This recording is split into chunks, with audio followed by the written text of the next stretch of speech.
A warm welcome to Hawkeye Nation as Iowa, the Hawkeye women, losing on the road at Illinois this evening. Final score 62-57. And I'm joined, as always, by my famous co-host, Kachine Alexander. Kachine, welcome. Thanks. All right. So this is going to be an interesting one. I got a lot to sound off on. I'm so tired of getting lectured on social media. You're getting lectured? Oh, God. We'll start with that. Okay. I'm also tired of some of these rotational decisions by Jan Jensen. But yeah, I think I'll the Hawkeye Nation is. Go ahead. I've been accused of being a hater. So you go ahead and tell me where you think this game was lost down the stretch. Again, this is an Illinois team. 2 double-figure scorers out tonight due to injury. They're both done for the season. And so they've had a couple of weeks to adjust without these players. But I do quantify this as a bad loss. Not a horrible loss because it's on the road, but it's also an empty arena against a very beatable team that was 1-3 in the conference. Tell me I'm wrong. You're not wrong. Okay. Nope. Not wrong at all. So where was this game lost besides the free throw line turnovers and all the stuff that we've seen transpire a lot recently? Substitutions and bad offense. Bad offense. Mm-hmm. I feel like a couple of things. One, we're substituting entirely. It's January. At this point in time, you need to have a 7 to 8 man rotation unless somebody gets into foul trouble. Then you can go 9 or 10. We are substituting way too much. It just can't happen. The same thing last game happened this game. We start off great, 11-2. Substitution, and then you sub out 3 people. Why? Why? You're messing up the run. You're messing up the momentum. The girls are playing well together. Why do we just insert somebody into the situation or even a whole lineup? That's not what this team is built on. We just can't do it. I'm not saying other teams can't play 8, 10, 12 people, but we cannot. No offense, we just are not talented enough to play that many people. It is what it is. And then down the stretch, Lucy had it going, right? She was hitting some tough shots. There's got to be something in our bag offensively that we can just run for her. There has to be. There has to be something where we can just run it, a different play, specifically for Lucy Elson. There has to be. And I feel like it's not like that. We're just playing our offense, our motion offense. And if she touches the ball, well, good for us. Or maybe it doesn't seem like there's a couple times, I'm not going to say, there are a few times where I'm like, okay, that play was for Lucy, but not as much as it should be.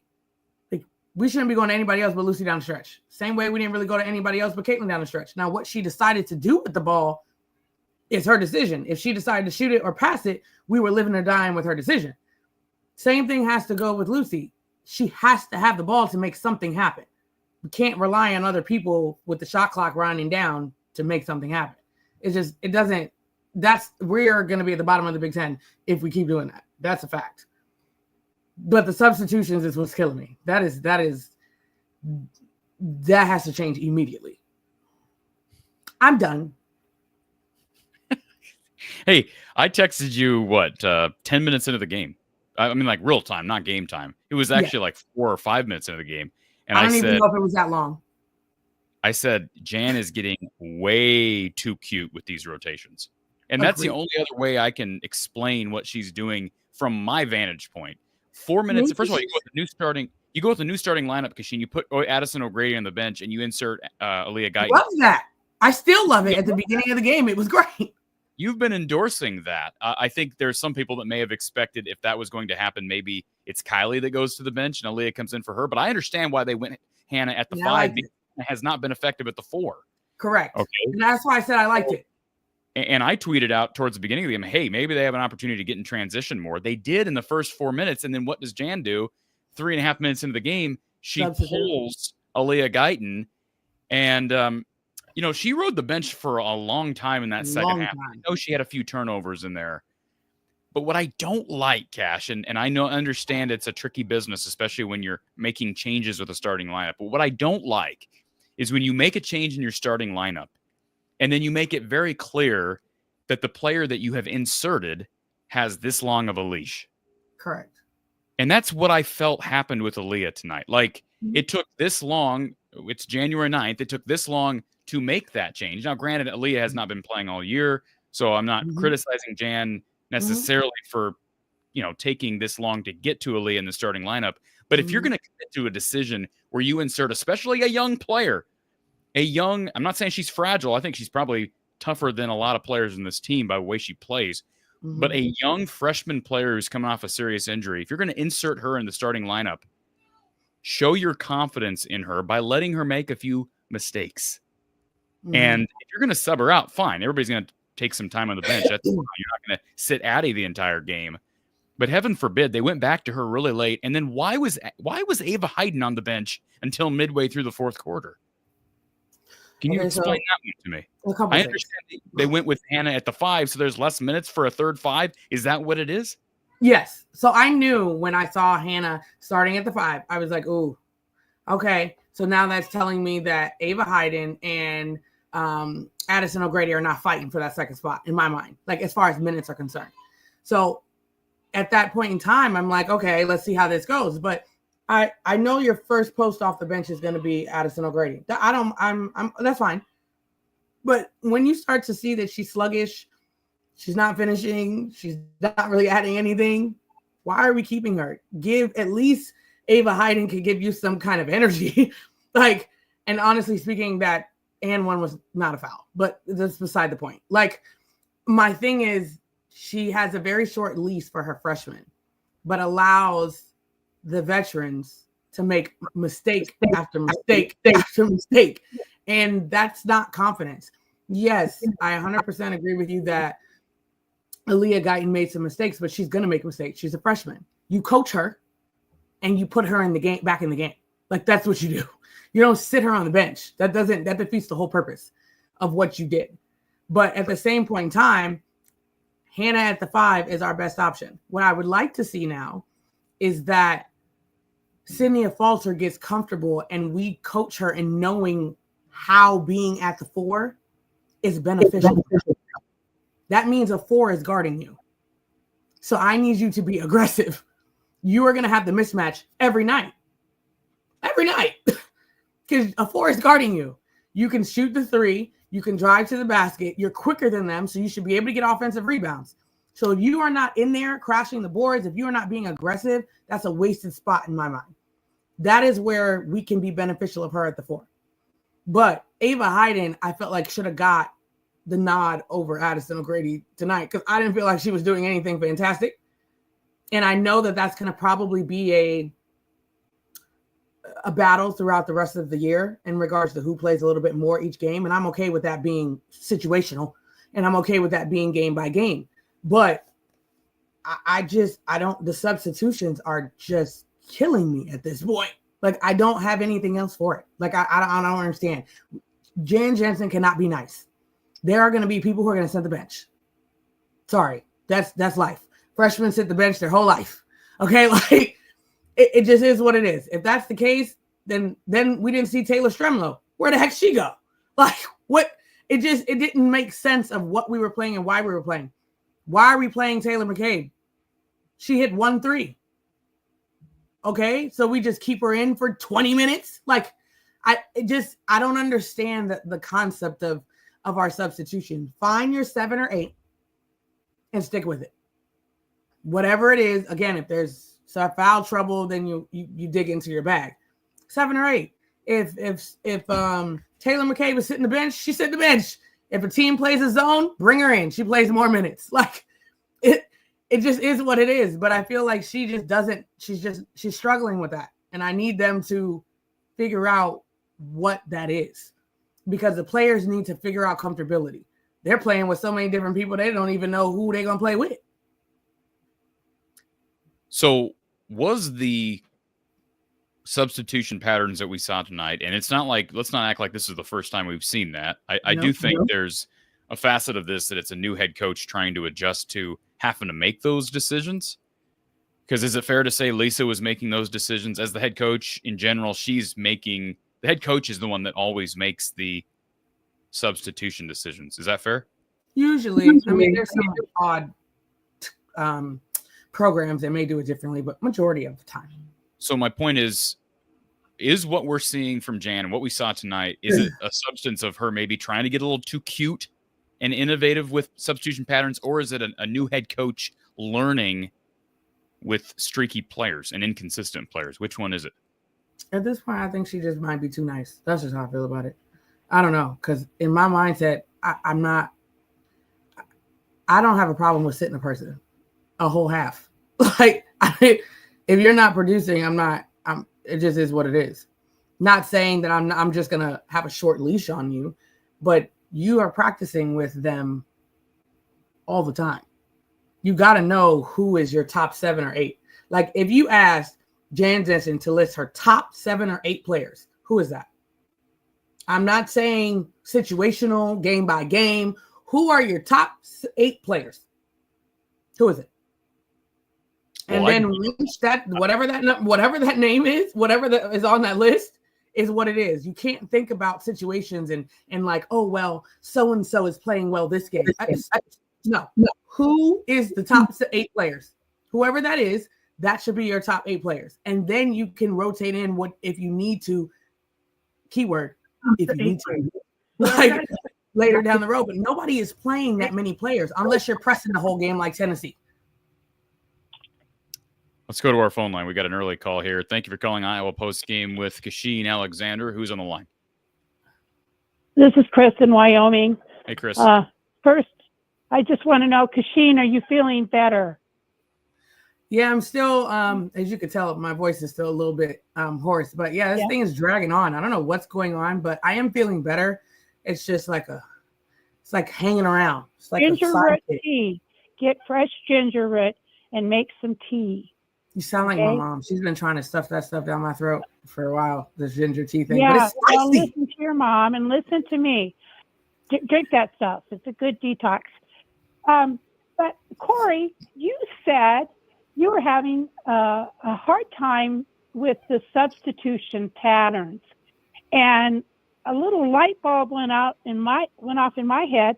I see no pattern in her when she substitutes. She doesn't have. There's no pattern there, and I think Kachine, you said it. They don't know how to play together, you know. So it's very frustrating. I don't to watch. I've not played the game at this level like Kachine has, but I kind of disagree with Kachine on this. I don't think it's Jan being too nice. I honestly think she hasn't been in this situation before, and she's got a lot of inconsistent players, and she has not realized yet. She's been coaching a long time, Cash, but she's never had to make these types of decisions. And it just seems like this looks like an inexperienced head coach that doesn't know what she's doing yet with subs. That's what it looks like to me. I can't imagine that she's trying to walk on eggshells with people's feelings. Like, and if that's really a concern, then you got a lot of soft players that need to be, roughed up a little bit, if you know what I mean. And not in a bad way. No. I think when I'm saying that that she's being nice, it's because Jan doesn't have an identity yet that she can stick to. Does that make sense? Lisa Bluter had an identity, and that comes with time. So I'm by all means, this is not a not normal thing. It is. But when I say nice, I mean in the sense of like when you have an identity, it is what it is. You know how Fran is like 2,000 years sitting? He's stuck on that like glue. That's an identity, right? Like there is no movement for that.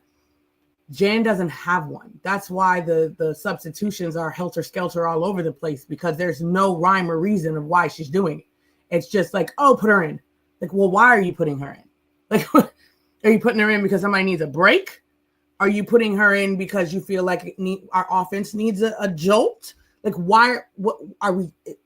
The person she's going in for is getting burnt on defense and she's a better matchup? Like, what's the reason that we're putting this player in? And right now, I feel like we're just putting them in just so they could play, not because of all of the things I just said. The reason that we're putting them in. That's why I say nice. I don't mean like actually like I care about your feelings nice, but like that. Okay. Kachine, I earlier in the season, I wanted to say, Jan, it's time to quit being grateful and step up, and show your power. Because every time, she get all teary-eyed and stuff, and it's like that's not helping the team here. She's a lot different of a personality than Lisa Bluter, and I'm kind of surprised that she's like in the last game, not tonight, the last game, she in the first quarter she was clearly rattled. She was just as rattled as the players were. And, I thought, oh, this isn't good. So I'm hoping she finds her strength, her own strength, because you see it in the players' faces. And I'm going to bounce over to the Fever, who I followed every single game. And you saw the team had no confidence in their coach, and you could see that. And I'm starting to think, is that going to happen here? I hope not, but I don't see a lot of confidence in the faces of the players now when they're out there. They're just playing with a different energy. So, I hope Jan, like I said, she's got to dig deep and find her own strength. And as you said, is she being too nice? I don't know, but she's a lot softer than I thought she would be with her personality. I didn't really know her, so I think that's really all I have to say on the matter, except one more thing. Okay. What do you think about a 4-point line? What do you think about that? I think it's pointless. You think it's what? I said I think it's pointless personally. Pointless? Okay. Another added, yeah. Well, what would the hand signal be? That's fair. I just wanted to throw that out because the Caitlin Clark interview with the Kelsey brothers, they brought that up. So I thought, oh no. But so I wanted to ask what you thought about that.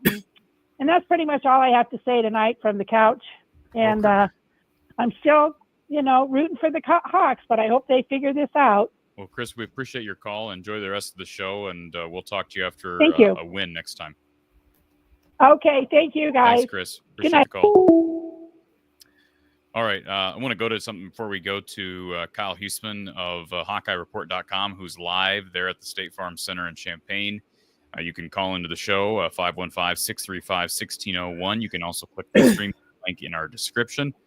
I want to make something abundantly clear because I had to clarify this so people don't jump all over me, down my throat. So I tweeted this out here at the end of the game on that last turnover that was called out of bounds off Iowa. So I tweeted out, foot by Lucy is not on the line. Ref is too conservative doing jumping jacks. So sort of tongue-in-cheek, and for the record, a lot of what I tweet is oftentimes tongue-in-cheek. The reason I tweeted this out, for the record, I understand what the rule is.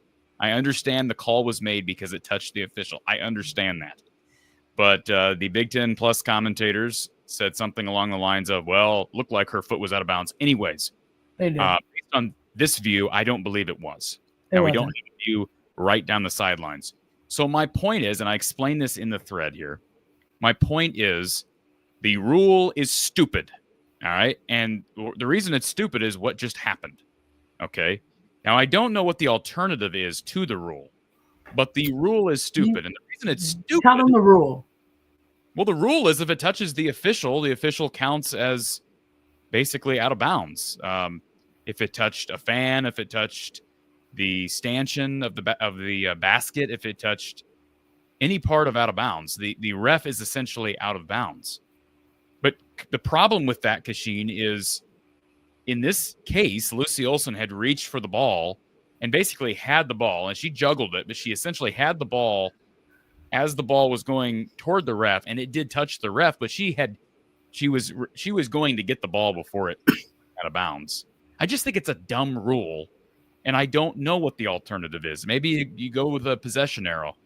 But to call it out of bounds in a situation like that, we have plenty of other things that are judgment calls. Make this a judgment call. If it's clearly going out of bounds, then the official should call it out of bounds. If it's clearly not, maybe you just call it equivalent of a kickball, and it's the team that had possession keeps possession, or it's a jump ball, you go possession arrow. But do something different because, first of all, it's her fault for juggling it. She made the three after recovering the ball, which is unfortunate in hindsight. But it would have at least given Iowa a chance down 3. So I just wanted to clarify that because I know I made that statement on social media. Kachine, what were your thoughts? I know you understand the rule, as did I. I understand the rule. When you see it on replay, it's very clear it touched the ref. I think it's a dumb rule. If the rule had not been in place, her foot was not on the line from my viewpoint. Here's the thing that I got to go do some research or something. Because I know I have seen in men's basketball or some other time when this has happened and they have said that the ref is part of the court. Now, in what area that is, whether it's college or whatever, it's somewhere. I just don't know where. But I've seen it. Now, to me, it makes sense because you're kind of in the way. Like, you get what I'm saying? Like, refs are in the way. So I've always thought that if the ref is in the way and it hits him and the ball comes back in the court, it should just be part of the play. Like, whatever that may be. I've always thought that. Now, so I got to go do some research because I could have sworn I've seen that many times of that. I just don't know what I was watching at the time. If it was men's college basketball or if it was NBA or whatever the heck it was. But I've seen it a few times. And I've always been like, I feel like that's what it should be. Like, they're just part of the court. It's like anybody else. You're literally straddling the line at this point. Like, what is wrong with making it a judgment call? That's my question. What's wrong with making it a judgment call? If there's nobody in the vicinity and it hits the ref because he's in the way, then call it out of bounds. It was going out of bounds. But if it's close like what we saw today, you're not giving that to Illinois. You were in the way. Literally, it was tight right there. Yeah, that's a tough call. Like I said, I feel like it's a tough call. Number one, I don't know why she fumbled it like that, but beside the point. Like, and I also feel like there should have been a timeout call, but that is a, after the fact kind of scenario. Hard to think about that in the middle of the game, but nonetheless, I probably would have called a timeout. So, yeah. All right, let's go to Kyle Huessman of HawkeyeReport.com, who's coming at us live from State Farm Arena in Champaign. And Kyle, welcome. Appreciate you being here. Hope your internet signal stays strong enough for us to get some insight from you. I know you're fresh off Jan Jensen's press conference post-game and a disappointing loss for the Hawkeyes on the road in a game that was very winnable. This is an Illini team that was not at full strength. A couple of their double-figure scorers were out. They're out for the season. But a team that was 1-3 in the Big Ten knocked off the 23rd ranked Hawkeyes, and now Iowa's 2-3 in the conference. What did you gather from Jan Jensen postgame?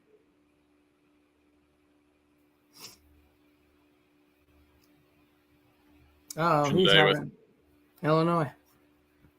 Yeah, no, if you guys can't hear me, the internet connection is not great. No, we did kind of an informal press conference today. Illinois has more of a drawn-out post-games. We talked to Han and Lucy. They, seem surprisingly up. I think they know, what went wrong today, whether it was the on the offensive end, just kind of the same stuff that we've been talking about. And there's still a lot of season left. Sitting at 2-3 now isn't great. was the fans or the team or the coaching staff, they kind of knew that there were the Caitlin Clark team that goes to the Final Four and only loses, 5-6 games. They aren't happy about losing tonight, Okay, we're having issues with Kyle's signal here, and I was hoping it was going to resolve itself, but I may shoot Kyle a message and see if he can get to us by phone line. As I'm doing that, Kachine, there was a comment in the chat that let's see here if I can find it. From which one are we looking for here, Kachine? You're going to have to. I just texted you. Oh, okay. Let's see here. I'll tee this up for you and let you go at it while I get Kyle back on. So David Edwards says, I suspect Lisa and Jan were bad cop, good cop. Jan is still acting like good cop. That's an interesting comment. Kachine, you've been in the program. Is there any truth to that? Is there 100%. That element? 100%. That's why I said bring it up. Jan Jensen has always been, I used to joke about it, and everybody used to joke about it. It's like Lisa's mouthpiece. Like she's like the one that always smooths things over. She's the good cop. Like that's kind of always been her MO. She's always been smoothing things over. So now I'm wondering if maybe that might be some of her struggle, because head coaches, I don't want to say aren't liked, but like your players have a different relationship with you than when you were an assistant coach. That's just what it is. And you have to be the bad cop. Like you have to put your foot down. You have to implement certain things that not all players are going to like. You have to do all of these things where as the assistant coach, you're like the fallout guy. Like if something happens, you're the one smoothing it over, talking to people and, making sure everything is good and this, that, and the third. As a head coach, you can't do that. So that's 100% accurate. Interesting. Mm-hmm. All right. I think we have Kyle Huessman of HawkeyeReport.com. Kyle, can you hear me? I can hear you. Can you hear me? Yep. We got you loud. This will work.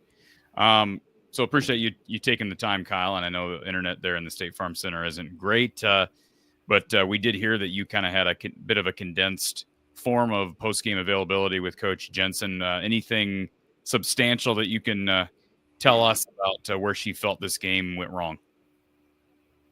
Yeah, I think, the first thing was she mentioned the reason of starting Aaliyah Guyton today was, just to kind of counter some of the guard play that Illinois had. She felt really good about what Aaliyah had done as a three-point shooter, had some of the play-making stuff she'd done. And, it just didn't work out. Obviously, Aaliyah goes 1 for 4 from the floor, 0 for 3 from 3, has 4 turnovers. I mean, Jan's point was that you couldn't have predicted that Aaliyah was going to go 0 for 3 tonight. She had shot the 3-ball really well to this point of the season. Maybe the moment was a little too big, being back in her home state. You don't know, really. But yeah, that's just kind of the way that went. She talked us through the reason of starting Aaliyah, and it was pretty solid case. It's the same reason why a lot of fans wanted her to start. But yeah, she talked about the turnovers again being the reason for some lulls on the offensive end. And then obviously the free throw shooting. I mean, 8 of 17 is going to lose you any close game ever. So it was kind of those two things. But, Jan's not giving up, obviously. And everybody knew that this season was going to have some ups and downs with the players they had lost and things like that. It seems like the focus right now is just to try to stay focused on, what went wrong tonight. What can they try to do before Sunday when you have to play Indiana? And don't get too broad. Don't get caught up in the over 2 and 3 in Big Ten play. We've lost 2 in a row, that type of stuff. Because that's when it can be overwhelming for a team like this. She also mentioned that senior leadership needs to step up. So we didn't get to really ask and expand upon that, really. Whether that means Sid Folter is not doing what we had thought she was going to do before the season. I should mention that Jan said that Sid was dealing with an illness, so she wasn't 100% tonight. But yeah, she mentioned that the senior leadership needs to step up, and we'll see what that looks like, because Sunday is all of a sudden becoming a very important game. You just can't fall to 2 and 4 in Big Ten play with some of the games that they've still got after Indiana. But yeah, I think Jan's focus right now is to try to stay as nearsighted as possible. Don't broaden out and say, hey, we're 2 and 3 in Big Ten play, or bring any of that stuff into it. It's, what did we do wrong tonight that we can get better for Indiana, and then it's going to be on to Indiana. Mm-hmm. think we're going to have some disagreements here, Kyle, to some extent. I want to ask you about the Guyton thing. So you brought up matchups, and this is, I know you're somewhat just relaying what Jan said, but I did not like Jan going away from Aaliyah as long as she did. I understand she had a few early turnovers, but the team had 18 turnovers. This is a team that turns the ball over a lot anyways. And one of the things I said to Kachine when we first hit the air this evening is it seems like there's a long leash for some of the upperclassmen that turn the ball over at a high rate. And if you're going to make a substitution, even if it is a one-game substitution, and start Aaliyah Guyton, it's an endorsement for Aaliyah. Give her the same leash you gave everybody else. And they started off hot in the first couple minutes of the game. They had a quick 9-2 lead. And then Jan, I thought, got a little cute with the lineups. And then down the stretch in the second half, Aaliyah got very little time. And I also thought it was strange that we didn't see Ava Hayden much in the second half until late. Can you respond to that? And was there any comment from Jan about Ava? Yeah, I'm trying to pull it up right here. I get your point about Aaliyah Guyton, and I certainly think that some of the seniors get maybe a little bit longer leash. And now I've got it pulled up here. This is going into tonight, so this does not include tonight. Aaliyah Guyton had a 38.3% turnover rate, which is 15% higher than Sita Folter, who is the second highest. Taylor Stremmel is pretty high as well, but she's also a bench player. And then she had 4 turnovers in 15 minutes tonight, which would be on track for 9-10 for 40 minutes. So Aaliyah is turning it over a significant higher rate. She's just not getting the minutes to have, the same turnover numbers as some of the other players on the team. So I think that's part of it, is that you gave her the start because you liked whether it's the 3-point shooting or some of the playmaking, but you would have hoped that she didn't turn it over quite as much. But 4 turnovers in 15 minutes is, Lucy Olsen had 5 tonight, but that was in 37 minutes. Hannah Stolke has 4 turnovers. That was in 35 minutes. Also tied for Aaliyah Guyton in 16 minutes. So there's a difference there. As what you're saying about Ava Hayden, I think part of it goes down to that Hannah Stolke started at the 5 tonight, and they were kind of rotating Hannah and Addie there for a little bit. So that moves Ava Hayden to the center number 3 at that point. Again, I didn't get to ask about the specific rotations tonight. Ava doesn't come in until the 4th quarter, and I thought maybe she would be a better matchup against Kendall Bostic. But again, I think some of that, early in the game at least, was because they went with Hannah to start, and then you bring in Addie off the bench as the second one, and then as you see, if you're going to rotate those 2 as centers, we never see AJ Addie come into the game when it's just Addie and Ava. So I think that was part of it, is just that they moved Hannah there and played her a little bit more at the 5 tonight. But yeah, I personally tonight I was thinking it was going to be Taylor Stremmel or Tegan Mulaney in the lineup. I think that either of those probably would have helped counter maybe Illinois' starting lineup a little bit better. But yeah, I don't know that the lineup was really the issue tonight. It comes down to the free throw shooting, 8 of 17. Didn't shoot it real well from 3 again.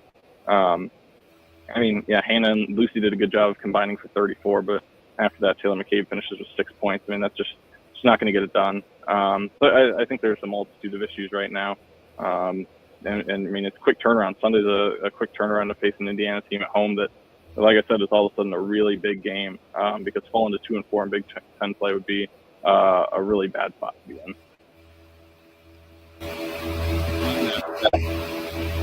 Loud at the State Farm Center. Anything else for Kyle before we let him slide? I know he's got a trip back and plenty of writing to do for HawkeyeReport.com. Nope.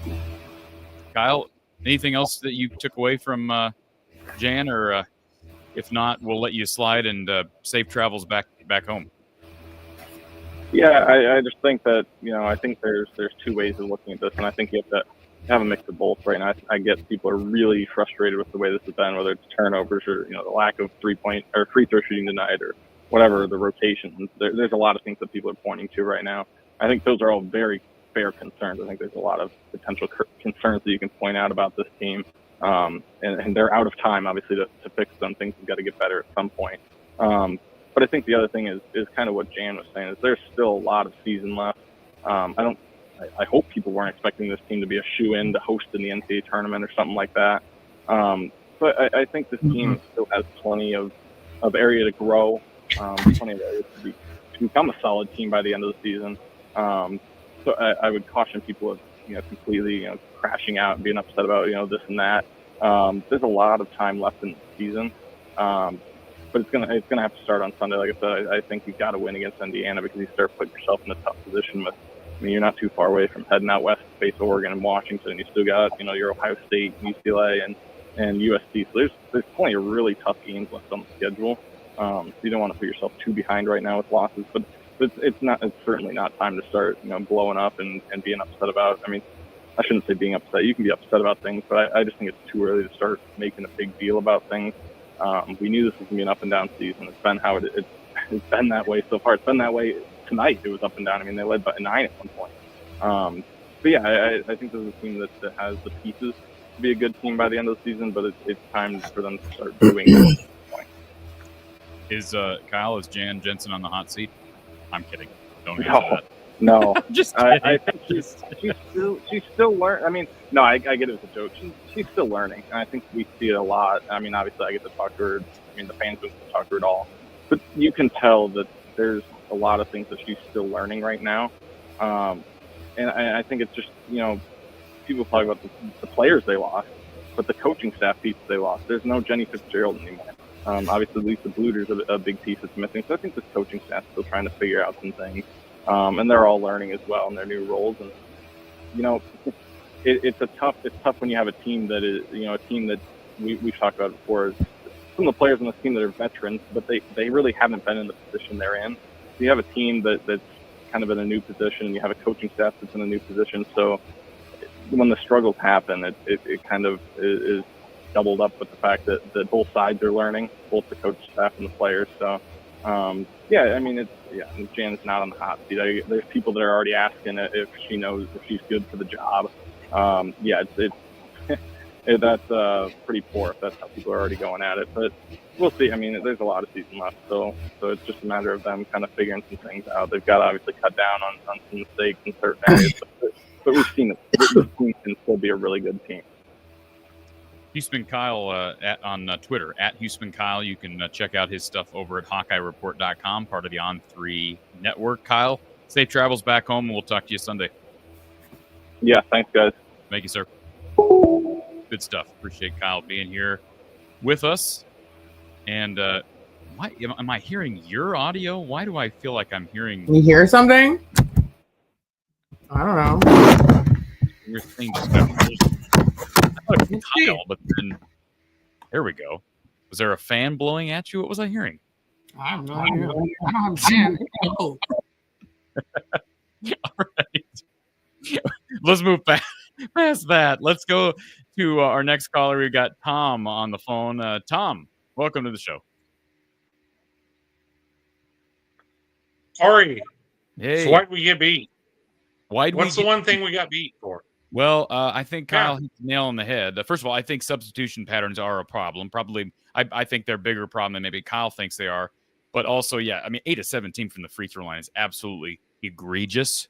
Right. So if they had shot 70%, that only gives us 4 more points. They lost by 5. 70% is below average. They lost by 5. Right. So if they had just been average, they would have had a shot maybe on the final possession, or we're going to overtime. Maybe. Essentially. I mean, the turnovers are a problem, but that's been all year, right? And that's my issue with sitting Aaliyah.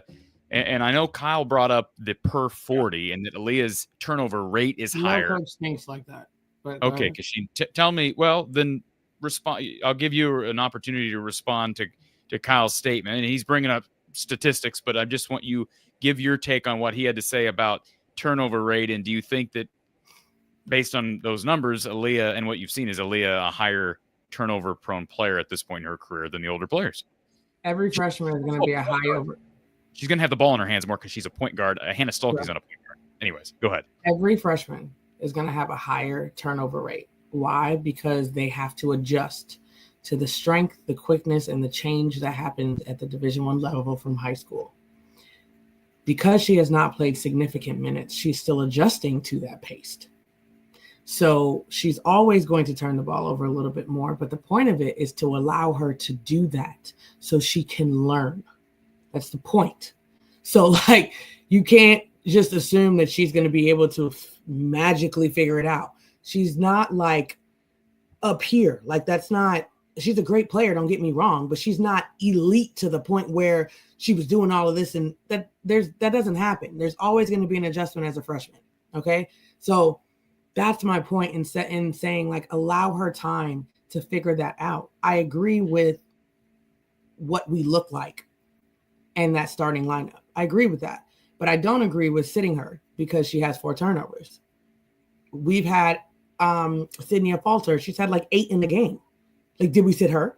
Like, no, we didn't. I don't care if she played 35 minutes. 8 turnovers is crazy, like, for one individual. So my point is, I get it, the whole 4, and you're not playing that much, but as a freshman, you have to allow that to develop. You have to allow her to realize how there was a pass she made. Our post player was open, but because the defense closes so much faster in college, her bounce pass got picked off. So now we go back to film. We realize what her reads are. Okay, so now instead of going there, you see the player go, the wing player is open because she had to dive down to cover the post. That has to happen. But if you're sitting her, she can't play that in the game. She can't have that ability. So that's why I'm saying allow her to make her mistakes. It's not going to be any worse than Sid Falter or Kylie Fearbach throwing the ball away, and they've been playing in games since whenever. That's now, for the record, I understand both your viewpoint. I understand Kyle's viewpoint. I tend to agree with you more because I like the idea of letting a young athlete. And by the way, we've said this before. One of the reasons why I want Aaliyah Guyton on the floor, turnovers or not, is because she's one of the only players in this team that can break you down and create off the dribble. This team has, like, they have such a problem right now with half-court offense when they're not able to get Addison O'Grady to seal off her defender and get an easy layup. They don't have post players who are very good with their backs to the basket. All right. They have Lucy Olsen, who can kind of break you down, although she doesn't take the ball to the rim a lot. A lot of her stuff is in the mid-range. Yeah. She's starting to shoot. She's starting to force threes up a little bit more, and sometimes they get Taylor McCabe open from 3, but her offensive game is really limited, and you don't want her dribbling around. Sydney Falter is below average from behind the arc and very limited with her game. Her best asset is her ability to drive and finish with both hands. So they all have different skill sets. I understand that. But like Aaliyah Guyton's ability to break down a defender and her athleticism that she brings even on the defensive end, I agree with you. I mean, I think you let a player like that play through their struggles with maybe holding on to the ball because of what they give you in areas that other players cannot fill. Those are my 2 cents. I'm not a coach. Tom, anything else that you wanted to add to this? Well, what I look at here, and you got 2 seasoned players, Sydney Falter and Kylie Fearbach, and they were 2 of 8 from the field, and they were 3 of 10 from the free throw line, and they combined for 8 points. We had 2 players in double digits. Our seasoned players did not come through tonight. Well, for the record, we Kylie Fearbach, freshmen are turning over, but let's just be abundantly clear. Kylie Fearbach is averaging 6 points, 3 rebounds a game, is shooting 32% from the field, 26% from 3. Those are not good numbers, folks. 32% from 2 and 26% from 3. Now she doesn't turn the ball over. She doesn't turn the ball over at as high of a clip as. Let me see where she's at this year in turnovers. She is turning the ball over 2 times per game. So actually, her turnover count, maybe that's why she's held on to that starting job, because she actually protects the ball better than her counterparts, basically everywhere. Better than Lucy, better than Leah, better than Taylor. But again, she's not going to handle the ball as much as Lucy and Aaliyah and as Taylor. And I'm sure Taylor McCabe, if we looked at her turnover numbers, they're very low as well. But if she handled the ball a lot, her turnover numbers, guess what, folks, would be very high. They'd be very high. I hate to say that, but they would be. I'm not here to praise Taylor McCabe. I'm just saying them players have been here. They're not freshmen.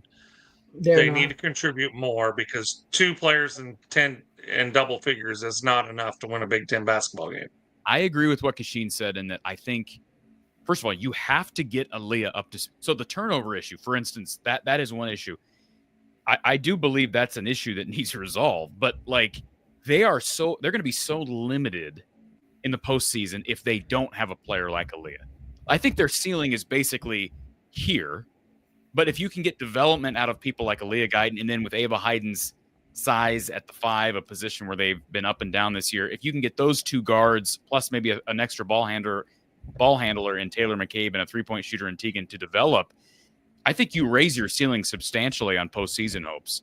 But I think Aaliyah may be at the front of that list as it relates to true freshmen. So you might as well roll the dice now to try to speed up that growth, because I think you're limiting yourself later if you don't get there. And you're not going to get there without playing time, extensive playing time. That would have been what I wanted to start the show out with, is the coach needs to go. The NIL is a bust on a Lucy Olson, and we could go down that road and say it's just horrible. It's just a waste. But anyway, well, imagine what this team would be. Fun. Imagine what this team would be without Lucy Olson. Can you imagine that, Tom? You don't want to imagine that. I don't want you to have right, but you would get more experience.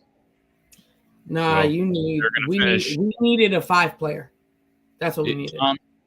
Well, they needed that too. But Tom, if what Lucy was the Olson, reason I for mean, in the addition, difference sorry, of in addition. substitution? Tom, if Lucy Olson wasn't here, this team is finishing in last place in the I conference. 100%. You're right. Yeah, I'm not disagreeing. But why did we substitute different tonight? Different change. It was different? I haven't listened. Yeah. I wouldn't say why it do was we have different. Hannah at the 5? Oh, I think Hannah's better at the 5, personally. She don't know what she's lost at the 4, and our coaching staff has not figured out a way to make her comfortable at the 4. So she's better at the 5. Well, it's hard to be comfortable at the 4 if you agree with can't that. touch the floor. But here's the thing, though. There's a lot of 4s that can't shoot the basketball. Your offense has to change. That means you have to make her more. She has to move more. She can't just stand in the 3-point line. She's got to have movements coming to the basket. There's got to be false action. There's got to be other things. You can't just have her sit at the 4 position if she's not a 3-point shooter sitting out on the 3-point line. That doesn't work, which is what's happening. So in the offense that we currently have, she's not successful at the 4 because she can't shoot the 3. Not saying she can't be a 4, but not in the current offense that we have. I mean, she had a good night tonight, 7 of 14. 4 or 5 from the free throw line. She didn't hurt you. 18 points. She had a good night. I agree. It's where she should be. She's comfortable. Yeah, she's one of 2 players in double figures tonight. And she had a double-double, I believe. She did. And this was as rough as an offensive performance as I think we've seen out of this team all year, frankly. So I didn't get to see the ball game. I listened to it because I couldn't get it. So how did Lucy play tonight? She play okay? She did. I thought she was. The first thing I said on here was down the stretch, we needed to have plays specifically for her because she was making tough baskets. She was like almost like she couldn't miss from the mid range, but we weren't running our offense through her. It was weird. Yeah, and at some point, she's going to have to start shooting better I can agree. her shooting numbers are not good enough. And it's not just from 3. Her shooting numbers as a whole are not good enough. Actually, she's been shooting the ball better from 3 here the last couple of games. It feels like maybe she's starting to – I don't know what it was. Like I said, against Maryland, they were down big, Tom, against Maryland. And I felt like Lucy Olson just started forcing shots. And maybe she felt a little bit less tight, a little more loose. Just, hey, let her roll. And I think disappointing thing, if I look at her numbers, what disappoints me in Lucy is she never made it to the free throw line. She's not going to. Tonight. She's not going to. That's not her game. She doesn't drive. Yeah, it's not her game. She's a mid-range girl. You're not gonna make it to the free throw line like that. And that's another reason why they need Aaliyah. Somebody to drive. They need That's Aaliyah why Guyton. he said they're missing Aaliyah Guyton. Yeah. She's the only one that we need Aaliyah in. Yeah. So, Tom, I'm not disappointed in Aaliyah's play tonight. So anyway, I'll get off here. I don't want to be a Corey and ramble all night. Later. Tom, thanks. All right. Let's see here. We got a couple of people. First of all, Swoosh Grandmas. That's a great YouTube name. Has become a YouTube member. Appreciate that. Welcome. Grandmas. And Angela McDaniel wants to know if this is a foreshadowing of things to come for the rest of the year. So this team has dropped 2 in a row now. Kachine, 1 at home, 1 away from home, albeit the game at home was against one of the best teams in this conference, maybe the best in Maryland.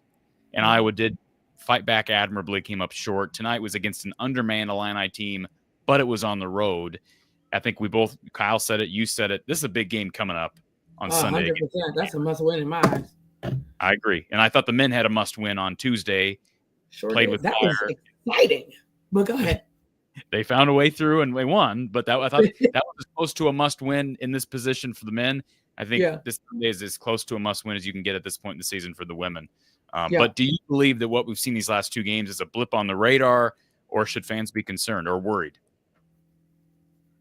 If we don't make changes, it's not going to be a fun Big Ten season.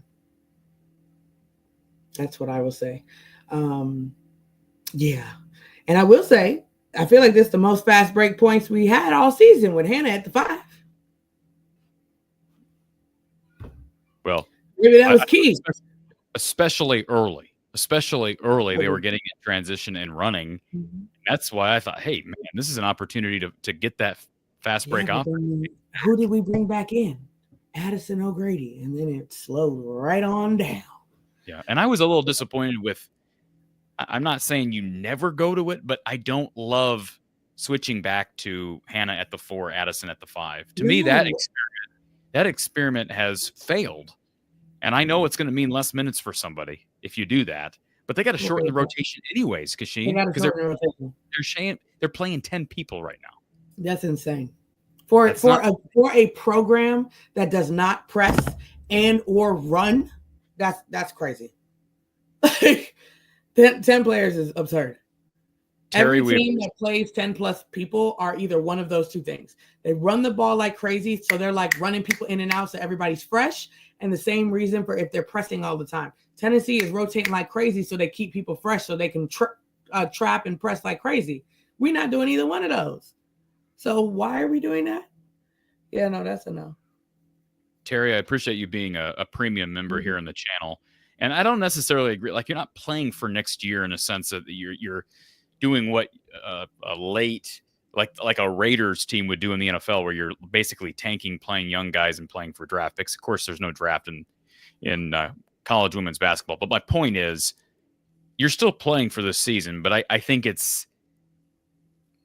like I said earlier, I think you have to recognize that certain people that are part of this freshman class that are going to be up and down, you're going to be somewhat dependent because of what you lost last year. You're going to be somewhat dependent on their development for late season success.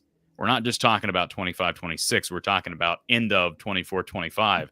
And so, and maybe freshman isn't going to be a part of that little rotation that I said we need to have, but majority of it.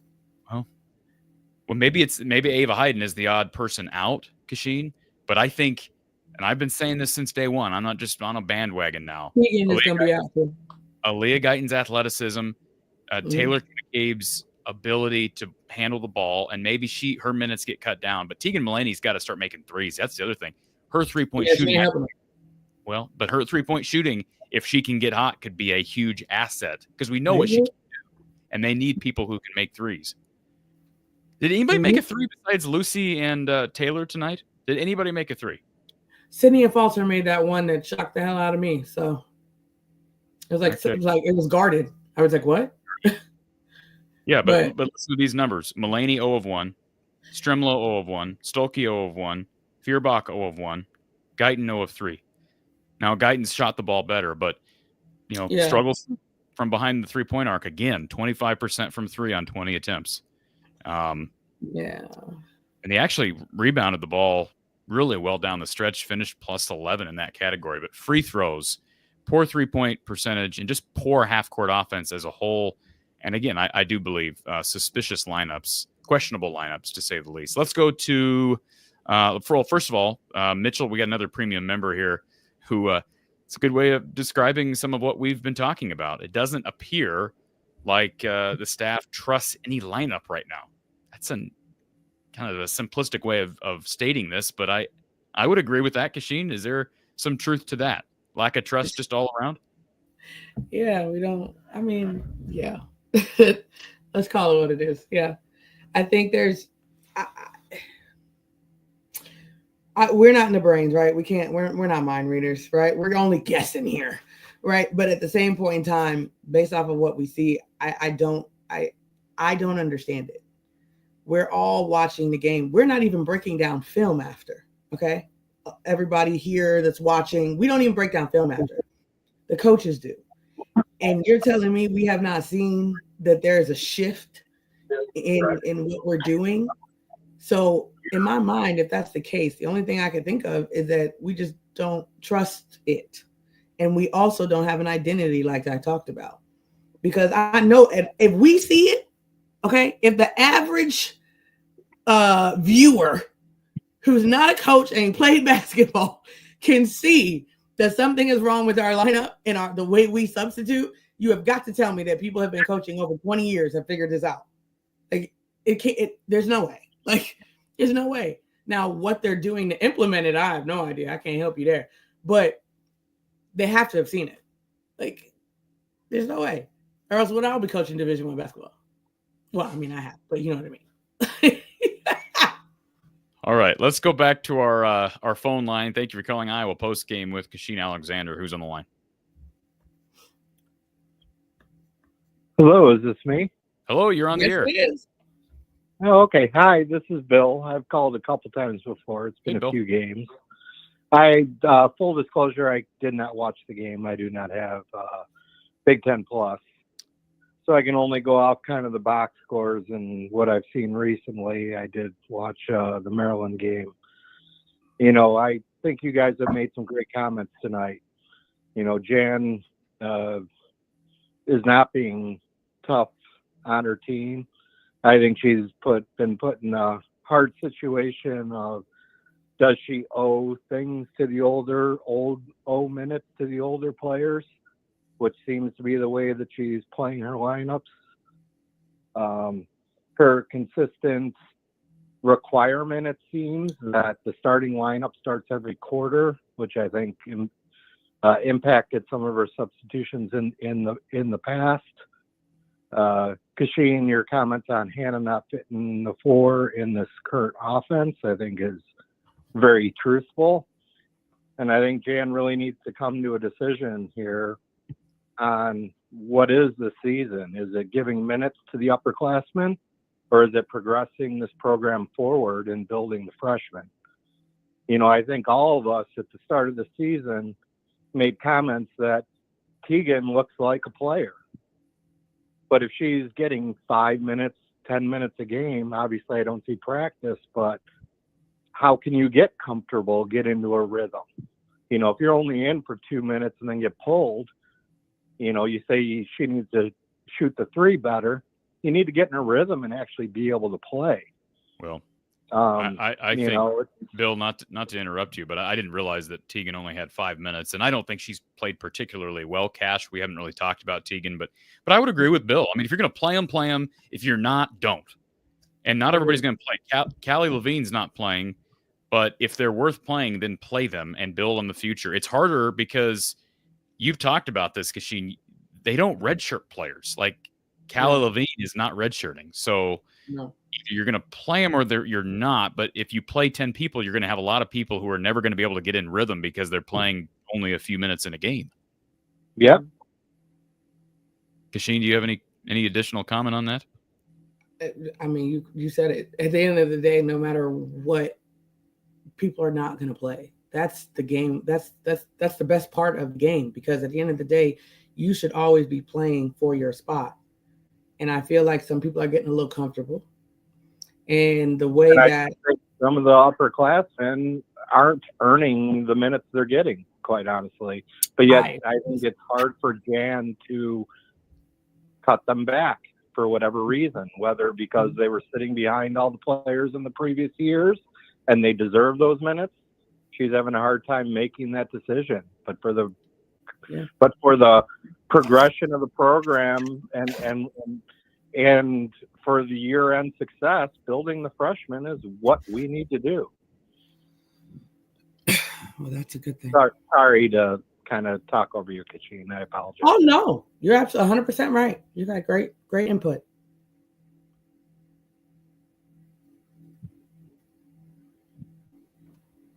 Anything else, Bill? No, but that's pretty much it.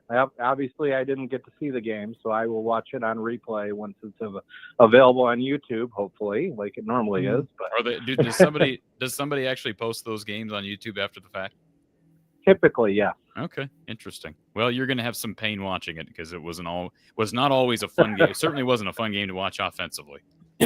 Yeah, I will probably struggle to make it through the whole game. Well, Bill, we appreciate your call. A great input.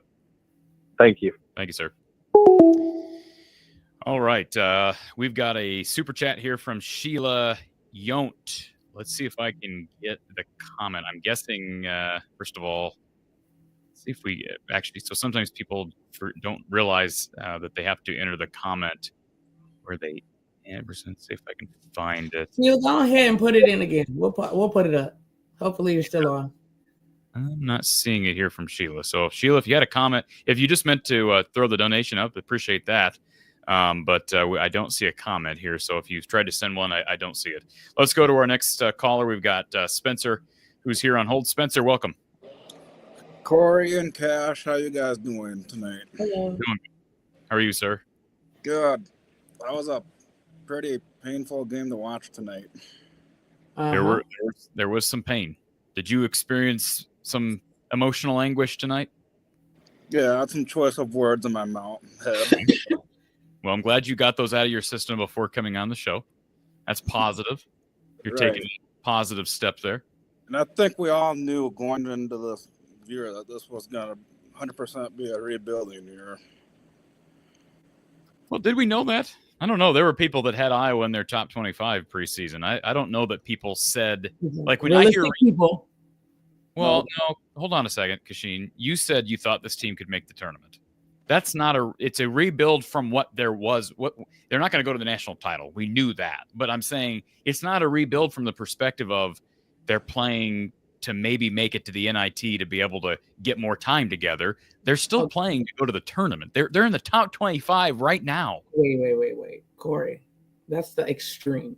When there's levels to rebuilding. Yeah. Rebuilding is like, I don't think anybody, when we said rebuilding, wasn't that we're going to be the bottom of the Big Ten. I never, absolutely not. I would not say that. But for me, I knew that this would be an identity rebuilding year. This would be something that wasn't what we've been used to for how many ever years. That's what I meant by rebuilding.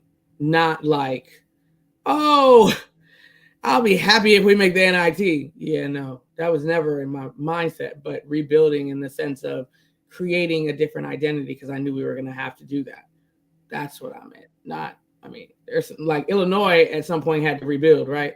Because they've been at the bottom of the bottom. So they had to rebuild. There's different types of rebuild. We ain't that.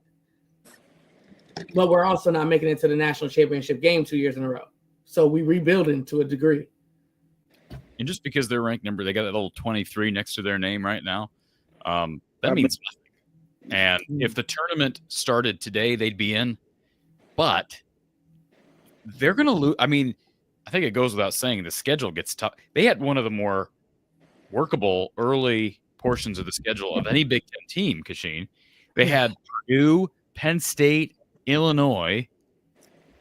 There's a lot of ranked teams in this conference. They got to play USC, UCLA, Oregon. I know Oregon's kind of taking a step back, but Indiana's down. They've been one of the stronger programs in this conference. We keep talking about that game on Sunday. So I just, you don't want to panic. 2-3 though is I think frustrating given the schedule and how it was laid out. Given who we played. Yes. What was our best win so far? They don't have one. They don't have a best win. They don't have a best win in the conference because Purdue and Penn State those two teams are both bottom. I'm being generous when I say bottom third of the Big Ten. Bottom quarter of the Big Ten, most likely. Is that fair, Cash? Yeah. I'm trying to be generous too, and not mean, but is this the softest 12-win team you've seen in a while? Well, they have some wins. I mean, they don't have like I said, I think they're actually right now, if the tournament were to start today, they're probably in because they do have wins. It's not like they haven't. They won on the road at Drake. Cash and I have debated the quality of that win. They beat Kansas on a neutral. Whoa, Kansas. Well, no, I'm They're just horrible. saying, but you're racking up Power 4 wins, right? So they beat Penn State, Purdue. That's 3 Power 4 wins. They beat Virginia Virginia Tech on a neutral. That's so. No, I'm just saying, right? They got to get more wins. Nobody's questioning that, Spencer. But I'm just saying, I think if they end up in this conference, if they end up 500, they're probably going to sneak in. So if we went 500, is that a happy year for us Iowa fans? I think it depends on what it looks like.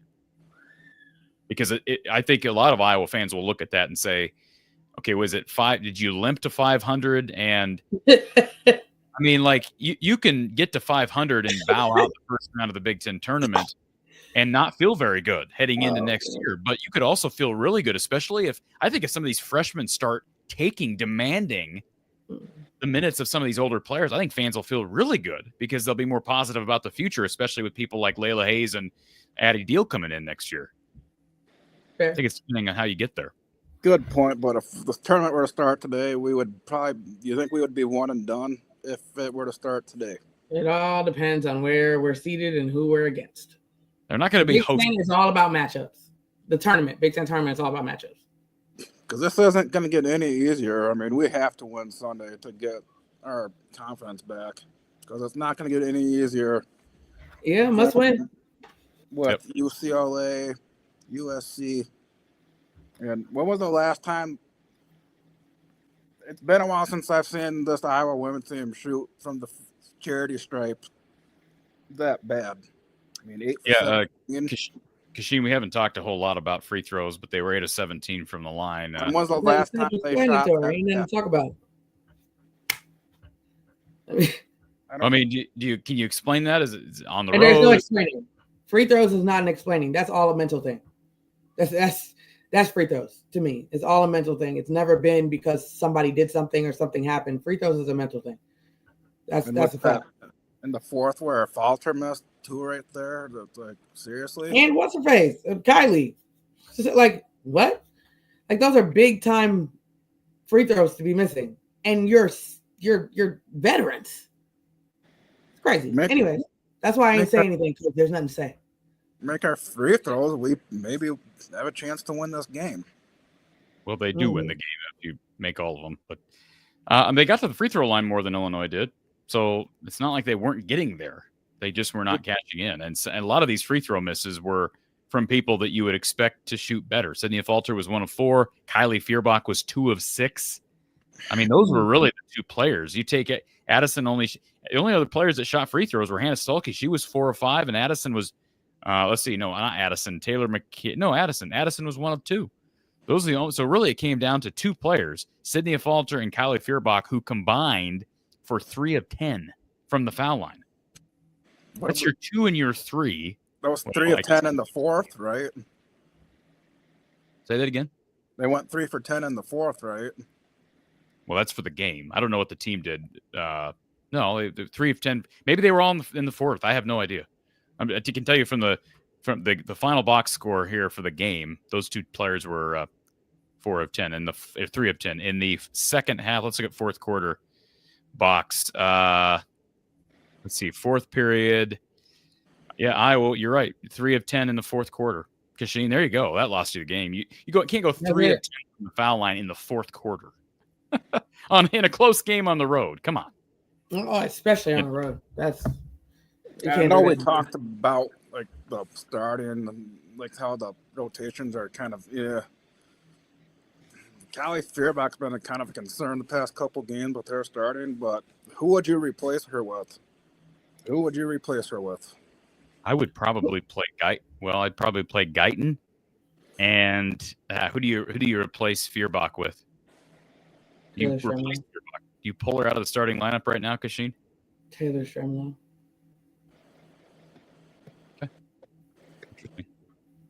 She turns the ball over a lot. I mean, if you're going to replace her, that's what I would do.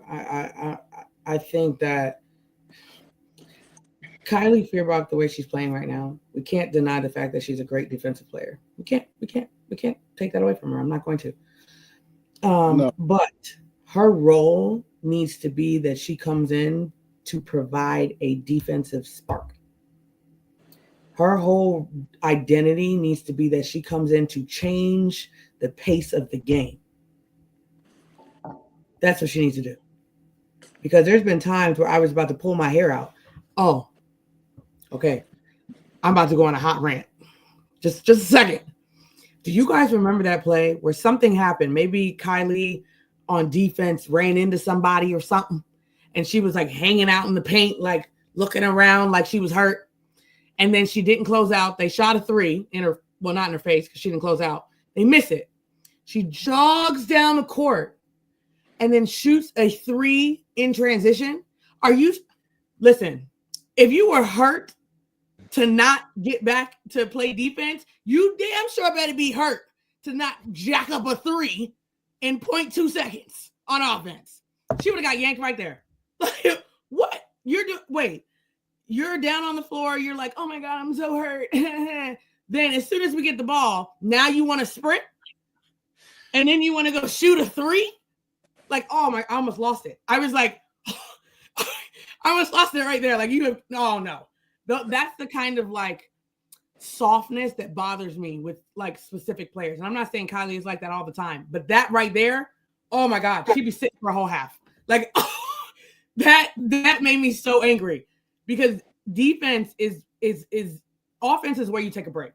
Defense, there are no breaks. There are no breaks. If you want to sit in the corner on offense in a sense and take your time. But I feel like it was like an immediate change. We get the ball, and then all of a sudden she's fine. Like, oh yeah, absolutely not. Like, there's no way.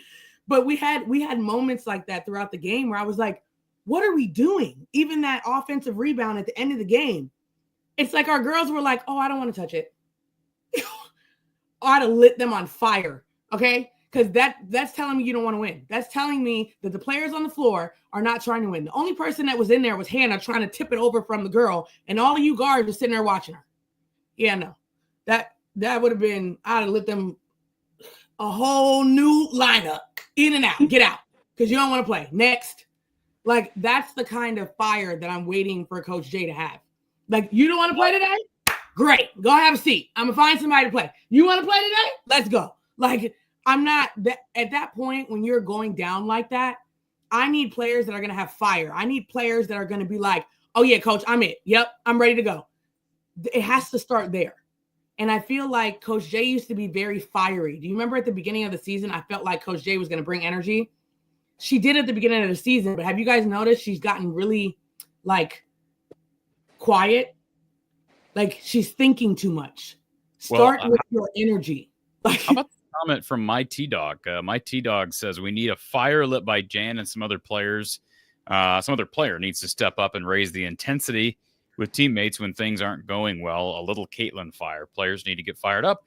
I think it's an easy thing to point out, but I also think that's a fair. We all knew, or we suspected, that this team would really miss Caitlin's fire.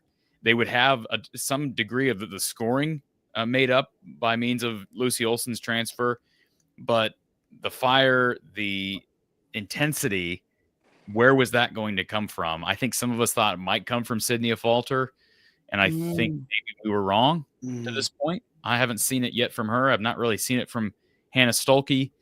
So that's a good point from my T-Dog and from sorry, Cash. I'm done with my rant. That lit me up. I was hot during the game. I was yelling at my TV. I was upset. There's just some things that should not be acceptable. And I don't know that, and every coach is different, right?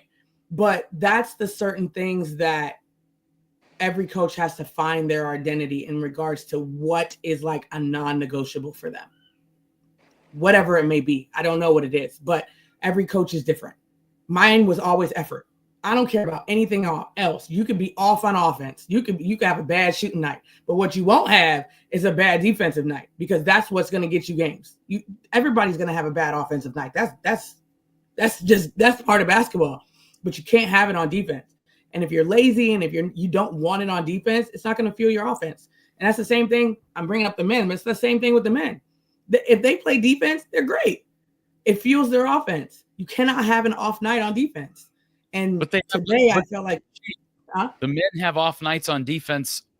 They've been having off nights on defense for years. Yeah, that's the problem. Now there've been some years, and I will say though, there's been some years where I'm like, oh, okay, like we're better. I'd say average or a little above average, depending on the situation. But even in the last game that they had, like when they picked up their intensity defensively, yes, it fueled everything else. Correct. And so like that's the thing. I want to see not just Kylie, because she's probably the only one, and Hannah. I will give Hannah that you could see a shift at some point where they just decided like that they were gonna be in your stuff. The defense was gonna be we're gonna be active. Like that needs to be our identity. It was in the beginning of the season. I don't know what has happened, but it's not right now, and that's why we're losing. Spencer, appreciate you calling in, sir. Any final words before I let you slide? I just wanted to touch base, but yeah, I think been a few games where we've just been absolutely lazy on closing out, and that's just a huge concern at not closing out. And just one more final quick thing. Okay. But from the other guy, when you said that they don't redshirt for like LaVine, why hasn't she seen the court like hardly? Is she like not proving herself, or what's the concern with Callie? Well, they don't have enough. I mean, that's what we consider with it. Well, they don't. You don't. At some point, you got to shorten the rotation, right? I mean, it's not like she was playing early either, Spencer. But to Cash's point, 10 is probably too many. So that's why I don't quite understand not redshirting players. Yeah. We've had this conversation before. I don't understand why that doesn't happen more with Iowa women's basketball. Why not redshirt it doesn't players? Really happen in women's basketball in general. I don't get that. Somebody explain that to me. But I hope she sees the court, but hopefully it doesn't get to the point where she transfers. Hopefully not. But she's not going anywhere. She's from Solon. I think she's I don't know where she's gonna go. I'm not nothing against Allie LaVine, but she's a great. I think she's a great positive piece to the future of this program. She's sort of like what Jada Gyamfi has been. I think Jada's been a real good influence, probably a good leader off the court, but she's got a lot of work to do before I think she's going to demand minutes. And hopefully she gets there. I mean, obviously they recruited her for a reason, but it's like Kenise Johnson-Etienne. I know she's been recovering from a serious injury, but she wasn't playing either some players just aren't going to play when you have 14 scholarship players, Kachine, 14 scholarship players and nobody redshirting. There are going to be times no one plays, or certain people don't play at all, I should say. That many? You get 14 scholarships, right? Is it 14 or 15? It's 15. It's 15. It's more than the men. It's more. Men only get 13. So, anyways, Spencer, have a good night. We appreciate you calling, sir. Yep. Thanks, guys. Have a good one. Absolutely. Appreciate the call. All right. We've got a couple more people who want a word. We've got our phone line open before we wrap this thing up. We'll try to get to our final couple of callers, and then we'll say goodnight and hope for better times on Sunday. Of course, the men also play on Saturday. Big game for them. They also play Indiana, right? Am I confusing that? Pull that up. I'm pretty sure that's right. I think both teams play Indiana. Spencer's nodding his head in the queue. So, yeah, both teams play Indiana this weekend. Big games for both teams. All right. First of all, Teagan is not ready to be in the top 7, according to David. And I'm not advocating that she's in the top 7, but I do think first of all, I don't think you have to cut it to 7. What's the magic number, Kachine? Is it 8? Is it 9? 8. It's 8. Okay. Mm-hmm. So who's getting cut right now? If you have to cut 2 people right now, who's not getting minutes? Oh, I wrote this, guys. I wrote this down. See, hold on. Let me see. I wrote it. You can't see it, but yeah, I wrote it. So Lucy, Hannah, Sydney, Kylie, Aaliyah. Okay. I like that lineup, like I said before. Taylor Stremlow, Addison O'Grady are your 7, right? If we're that's your 7. The 8th one is a toss-up. Only because I think it depends, right? Like if we're playing a team that's zoning us, Taylor McCabe is gonna get the nod because she's kind of like a zone buster. So I definitely would go with her in a situation like that. If it's not something like that, and let's say Addison O'Grady is playing like we know how she plays, I would go with Ava Hayden over Taylor McCabe scenario. I hope that answers everyone's question. So basically, you're telling me based on matchups.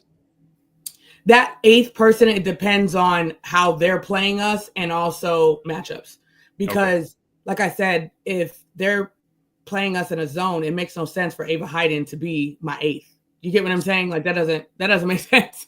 So you said earlier in the show, yeah, that you want to be able to trim it down to 8 players, but you're okay with if you have number 8 maybe going back and forth based on matchups. That's okay. That you think players can manage games where they're not playing and maintain some level of rhythm. Yeah. So this happens often in women's basketball, right? So, especially with post players, if Addison O'Grady, this isn't her game. We've said this before, right? Like maybe it's a faster team. Maybe it's something like that. It's easier for her not to play in one game and then play in another game because she's in the post. She's fine, right? Like it's not like they're figuring something out. The guard play is what becomes a problem because you guys are feeding off of each other on the perimeter. And so if you don't get a feel for each other, you're not going to know where people are. If you guys notice on our offense, they run into each other a lot because they don't know. Like when I was playing, I knew what Jamie Prente's movements were. I knew what Camille Wallen's movements were. So I knew when she cut, I knew exactly what she was going to do. They knew what my movements were. So we never ran into each other. Our offense stayed, out in space because we knew where everybody was going to be. If you're playing with multiple people all the time, the likelihood of your offense being jumbled and you running into each other is high because you don't play with the same people all the time. And that's the problem. So I think for the sake of 8 or 9 for us, because I don't think we have a clear 8. I don't. I think we have a clear 7, but I don't think we have a clear 8. And I think that depends on who we're playing. Because I'm not stupid. If there's a zone, Taylor McCabe is playing. Like, I'm not crazy. So I think that 8 player, it really depends. All right, let's go to looks like our final caller because our other caller dropped off. We've got Corey here, everybody's favorite caller, Corey. Still riding high on the Gronowski train. Okay. You're drinking again. I think we need to not panic. Right. But I think that we are at the stage of where most teams probably were in the preseason when Sid Falter was out of the lineup that whole time. We couldn't develop that team chemistry. And you see it, it's so evident that we're playing like a preseason team. I just think they're a couple 3 weeks behind everybody else because they went without part of their lineup. That's my first point. Is I just think they need more time. They haven't been together as long as the other teams have. Second point. Hold on a second. I want someone to respond to that. Kachine, what do you buy into that? That I don't. Who's missed time? I mean, Sydney missed some time. Well, yeah, but she's a pillar. She's one of the key pillars of that starting unit. Okay. And when Sid was out, they couldn't build chemistry. And if you watch when Sid's in there, there's times where Sid and someone else will be in the same location on the court. It's like somebody's got to move. It's like they're not in unison with one another. It's just the chemistry's not built yet. And Aaliyah, I'm going to be a little bit more patient with, especially when she's on the court. That's going to be because she hasn't been playing at all. She's been recovering from the serious knee injury, and she's brand new to college. That's why I think where she's at now is remarkable. But Kachine, do you have a comment on that? Do you think that some of this is a combination of a lot of youth trying to acclimate with a lineup that has been dealing with health issues since the season started, and even during the preseason? The health issues, I think, is irrelevant at this point. It's January. But I think that the core group of the people that play are new. But to a degree, what you're saying is they don't have chemistry. I agree with that. They don't. But I also feel like it's because they can't. You're playing with different people every game. Like every game, you're playing with different people at different times. You can't learn each other that way. You can't. That's why Caitlin Clark and Gabby Marshall and Kate were so good, because they knew exactly where they was gonna be at. They knew. And that's why you're good. That's why the Warriors are good. Draymond Green, he don't even got to look. He knows where Steph Curry is going to be at. That's just because you've played with each other all the time. And that is what we're missing. Yeah, this team has no identity. They don't know whose role is what. They don't know. You look at them, half the time they'll go to make a pass from one guard to another guard, and that guard cuts, and they pass it out of bounds. Other than a forward picks it up and gets it and saves it before it goes out of bounds. So, Jan commented in the last interview that she's shuffling lineups and trying to come up with the right combinations or whatever. I'm sorry, but I think it's getting to be a little bit late for that. We need to start getting some consistency in the lineup so that these players can build chemistry together. And that coincides with my last point, which was our freshman phenom Fab Four was kicking butt and outplaying our starters in the previous games. And why can't we bring them in as a unit? And now, if you want to play Guyton more, you bring her in. I don't say, to me, I'm against starting Guyton. It's too early for that. You get her more minutes, but you do it by this. You start your starting unit, then you bring the freshman Fab Four in. Who's starting? Who's starting? It could be whatever, but it could be depending on the defense you're facing. But obviously, Lucy, Addie, Hannah, Sid, and then you're dealing with Kylie or whatever. I think that means you're okay with Hannah at the 4. Well, I think that for the sake of her future, there's got to be, she's got to build some skills, and the only way she's going to do it is throw her to the fire. It forces her to that means you're okay with moving. I think that's the problem, though, Corey, because that's what we're advocating for the freshmen who have 4 years in front of them. You're talking about a player this is year 3 or 4 for Hannah. 3. This is year 3. The clock is ticking a lot faster on people like her and O'Grady to develop other parts of their game, which I'm very disappointed in. I think very highly of Hannah Stolke. I think she's a great person and a very good player. I'm disappointed in her where she's not been able to develop. And it's not her personal. I'm just disappointed that she's not been able to develop any semblance of a jump shot. That's very frustrating to me. And I see throwing a young player into the pool head first and letting him swim, but doing that with Kachine, you'd play the 4 admirably because you can rebound. Doing it with Hannah Stolke, who doesn't stretch the floor at the 4, I think that's why we saw the change tonight. And I'd be surprised. I'll be surprised if they go back to that in the starting lineup, even though Jan maybe said post game that this change tonight was because of the matchup. I think that experiment has failed, and I don't think you can look at it and say, well, they have a Twin Towers impact on. They're not having a Twin Towers impact on anybody. And if anything, Hannah's been less effective going back to the 4th.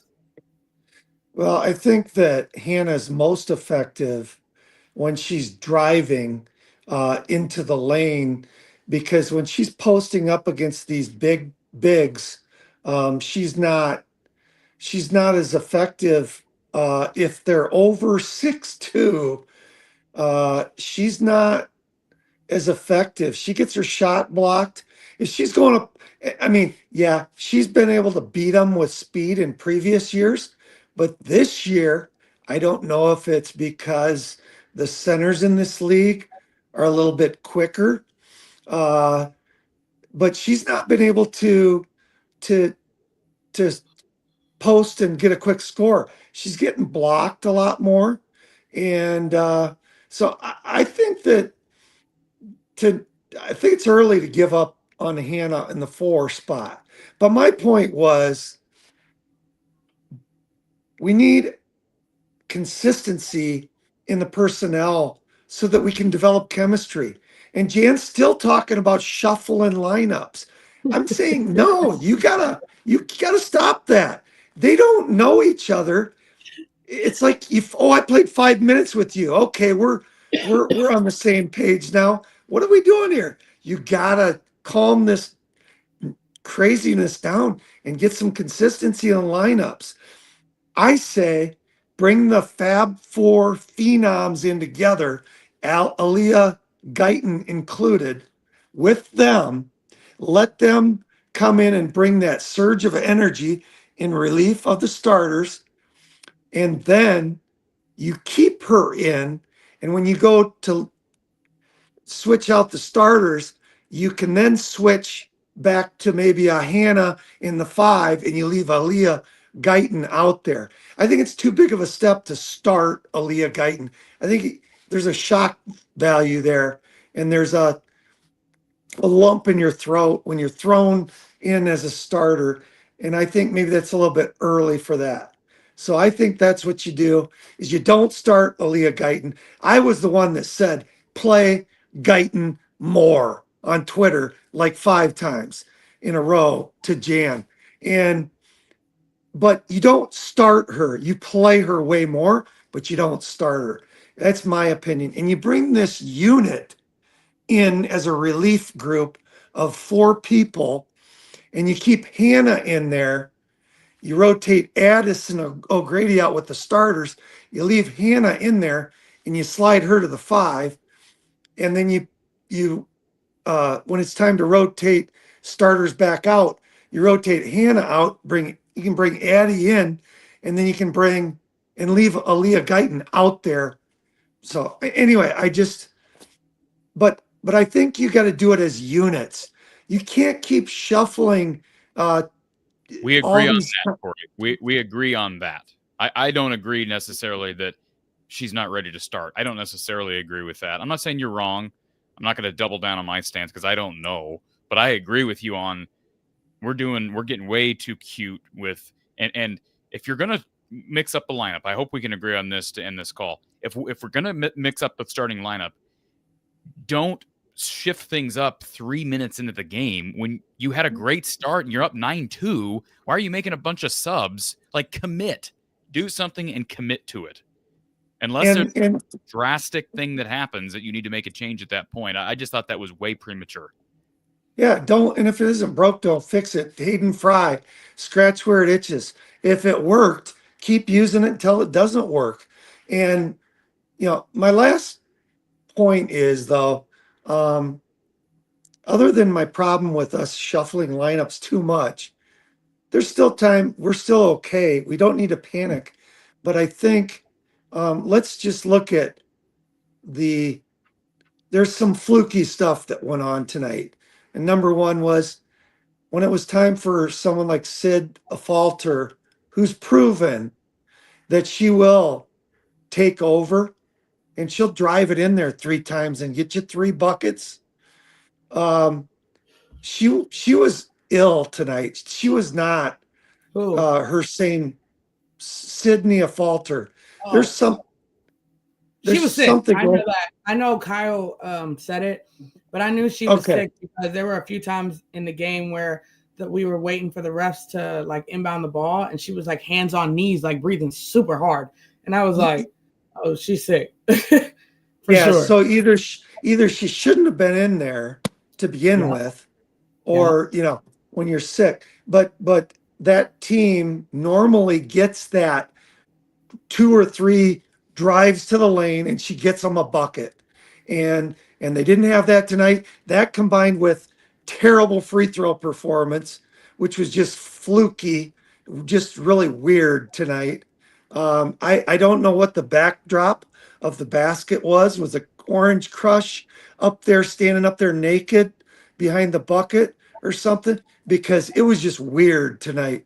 But I don't think it's panicky, but I do think that Illinois did a good job of mudding it up, stepping in front of us and trying to draw a charge everywhere we went. And they just tried to mud it up. And had we had Sydney Falter to go in there and get us 2 or 3 buckets, and she was her normal self, and if we'd have made normal levels of free throws, we would have got a win. It would have been an ugly win, but I don't think it's like it's not like we got blown out here. It's not time. Corey, well, I got to let you go. The Polish guy says Guyton has the potential to create her own offense, and that is what separates her. We've said that several times. I'm not saying that she needs to start necessarily, because I was hesitant when Kachine said that last show. Sure were. And they started her.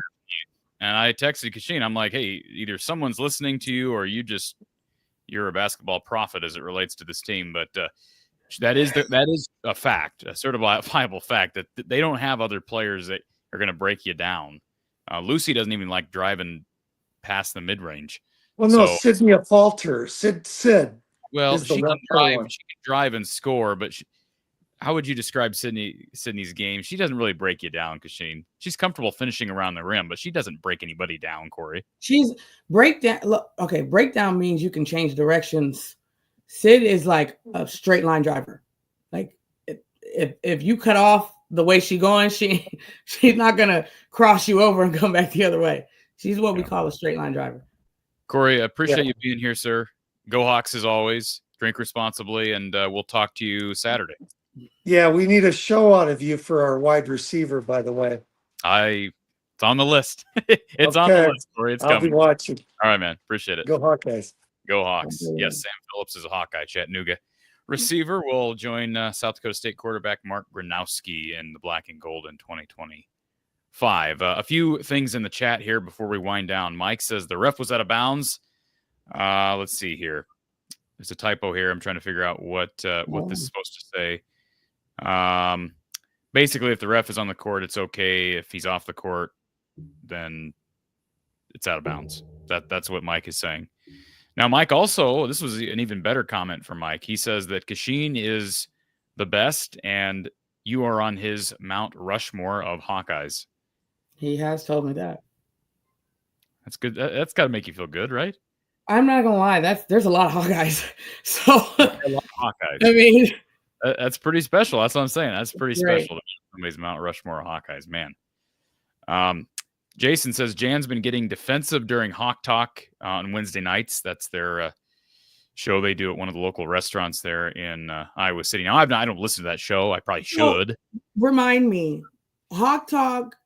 Can people call in or people show up and ask questions? Because I forgot. That's so long ago. I don't know about showing up, but people can text in and they can call in, I believe. Well, they used to be able to call in. I don't know if they still call in. She's facing the fire with some of these questions at Hawk Talk. Might be. And those people can go back and Jason, send me what you're talking about, because you're the first person that I've heard. I'm not aware of her getting defensive. So feel free to shoot that over to me on Instagram or Facebook. I'd be curious to watch what you're talking about. I know their stream. You can watch Hawk Talk on the Iowa Athletics YouTube channel. Lucas says the ball should be out of bounds when touching any person. If the touches the ref, but is recovered in bounds by a player who's in bounds, play should continue. Well, again, I think the rule needs to change. Jimmy T. Jan is still learning? ? That is concerning after 20-plus years coaching. But, Kachine, tell us the difference. There's a huge difference between being an assistant coach and being a head coach. So there's a learning curve still. I don't care how long she's been assisting. You know, I can't even think of the lady's name. The tall, blonde-haired, short bob lady that's been coaching at UConn pretty much as long as Gino Auriemma. Yes. If she ended up getting a head coaching job, there's gonna be an adjustment. Everybody knows that, which is why she's very comfortable where she is. Sometimes it ain't for everybody. That's a fact. And they're comfortable right where they are. Some people want to make the change. By all means, that's fine, but there is going to be an adjustment. That is just the way it goes. Christy says we got to give Jan a couple of seasons to figure it all out. Yep. I don't know about it. I mean, okay. Yeah, couple seasons. I mean, the clock it goes. It I ticks would a say little. 2 to 3. Well, if they're not, I don't know what. But here's the thing: figure out means like there's progress. Like it can't be 3 years of no progress. You got to have substantial I think if there's no progress at the end of year 2 anymore, coaches they don't get as long of a leash. Now maybe in Iowa you do. He will. Okay. She will. Yeah, she's been in Iowa entirely too long. She will get a longer leash than if we were to have somebody on the outside. Guaranteed. But it's way too early to be talking about. Oh, for sure. I'm not worried about I was Coach J. when I asked Kyle earlier, is she on the hot? I was, of course, totally joking. Yeah, I'm not worried about Coach J. By all means, y'all, I'm not worried about Coach J. I'm just saying I understand that there is a learning curve, and here are the things that she needs to learn. I'm not worried about her. She's a smart lady, so I'm not worried about it. And she's a really good coach, but this is a learning curve, right. And she's not above criticism, as I say about every coach that is part of Iowa athletics on this show, and I get ripped for it and whatever. So Michael says, is Addie Deal still coming next season? Yes, the 5-star from California, from Mater Dei High School out in California, is still committed and signed, part of the program. Jimmy says they would not finish last without Lucy Olson. I beg to differ. I think they would finish. It would be very close. It would be very close to last. That is how big of an impact Lucy Olson has on this offense, and how big of an impact Caitlin Clark, Kate Martin, and that group that departed had. She is as important of a transfer as anywhere in college basketball, both men's and women's. As far as think about the loss, the colossal loss that they suffered with those players, specifically Caitlin Clark, primarily. Ham Tom 72, will we ever get to see what Callie LaVine can bring to the table? Who knows? I don't. Kachine, I don't know how much you've seen a Callie play, but it's obviously way too early to say never. But she's not going to play this year, barring something really drastic. When I say I have no idea what she's capable or not capable of, I have no idea. I forgot the girl was on the team. Like I have no idea. Like I've never seen this before. Like, have we not beat a team by 20 plus? Like, why isn't she playing? Like, I'm so confused. When's the last time that they've beaten anybody by 20 plus? I know, but like, are you telling me this entire? And I have to go back. But you're saying like there hasn't been where she can get in the last minute of the game, 2 minutes? Like, yes, she has. Early in the year, she did. I don't know. It just is weird. I don't know. Well, they're not beating people. Like, they're going to be on a lot of. You're right. They're not. But dang. And like, she ain't getting no clock. Is she that bad? I said it during this game. They're going to be in close games all year. They're not going to be blowing a lot of teams out. They ended up kind of blowing Purdue out the other day, but in general, they're going to have to win close games to make the tournament because they don't have the fire offensively. They're not blowing people out. No. Games. Yeah. I don't think they're going to blow anybody out in the Big Ten. Let's start with that. Yeah, they kind of blew Purdue out, though, a couple weeks ago on a couple of big runs, but it was close for a lot of that game, and that's not a really good team that was at home. So, Stacy, thank you for reminding everybody to hit the like button. And Diego says Virginia Tech beat number 13 Georgia Tech. That's positive for Iowa because Iowa beat Virginia Tech. So let's look at the positives. I don't know what Virginia Tech has done since that game in Charlotte. Patrick Wilson, if we all agree that Hannah needs to play the 5, then what do you do with Addie and Hayden? Well, Kachine answered that earlier. Somebody's going to lose minutes. To a degree, That's the reality of it. Is that right, Kachine? Somebody's going to lose minutes? Yeah. I'm not saying you can't put Hannah at the 4 at some point during the game, but it can't be long. Yeah. Because you have to give Sydney a break because I don't think there's anybody else that can play the 4 well. So Hannah's got to go to the 4 to give Sydney a break, but she can't be there long. Pierre says South Carolina plays 10 players and have won championships doing it. We are not South Carolina, and they have All-Americans, and we don't have any. So they don't count. Lucy's not an All-American? I'm asking. Listen, Lucy would not start on that team. Lucy is probably not in the top 9 in that team. On South Carolina, she doesn't start. She doesn't. She's not. She's not starting on South Carolina. No way. No way. No way. Hey, you know what it's going to be now. People are going to start calling her a hater again. Somebody's going to get real mad. What are they calling me a hater for? I'm being honest. She's not starting on South Carolina's team. Is she in the top 9 on South Carolina's team? I'll give her that. Yes. All right, she's in the top 9. Good for her. I'll give her top 8. Do y'all have any idea how hard Cece would have gone after this team during timeouts? She would have chewed their butts loudly during the game and loved on them after the game. Same is true with Martin. Well, Patrick wants to know if Sid's mental struggles are, if her struggles are mental, or are they asking her to do something that they didn't ask her to do last year? We're not asking her to do anything but be vocal and be a leader outside of what she did last year. That's all we asking her to do differently. By the way, Stacy, we're going to get back to Jenny. Stacy says she thinks Callie's injured. So, and Jenny says that we're hilarious. So that's great. We are pretty funny. That's great. Hilarious. I laugh at us all the time. Because sometimes y'all don't know that we be joking, but I like it that way. Keep you guessing. Yeah. No, I like I said at the outset, I think people take me a little too seriously on my social media as well. So it is what it is. Amanda, click the like button if you would like to see some lineup consistency. Oh, so, Amanda. Yo, you're funny. That's funny. I love that. Where are we at with likes? Cyhawk C Money says we're at 89, so we need to get to 100. So we got 270 people as we wind down, still on here listening. So please hit that like button. Hit the thumbs up button. It does help. And, of course, subscribe if you're not already subscribed to the show. Kachine, anything we missed here? I mean, we can run through the box score. Iowa finished with 2 players in double figures, 18 turnovers.